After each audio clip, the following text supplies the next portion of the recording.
অভিনেত্রীর রহস্যজনক মৃত্যু। বাড়ি থেকে মরদেহ উদ্ধার।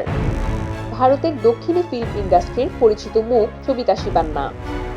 গত রবিবার হায়দ্রাবাদের নিজ বাড়ি থেকে ৩০ বছর বয়সী এই অভিনেত্রীর মরদেহ উদ্ধারের পর ময়নাতদন্তের জন্য গান্ধী হাসপাতালে পাঠানো হয়। হিন্দুস্তান টাইমস থেকে জানা যায়, পুলিশ বলছে সবিতা শিবান্নার দেহ ঝুলন্ত অবস্থায় উদ্ধার করা হয়। প্রাথমিকভাবে এই মৃত্যুর ঘটনাকে আত্মহত্যা বলেই মনে করা হচ্ছে।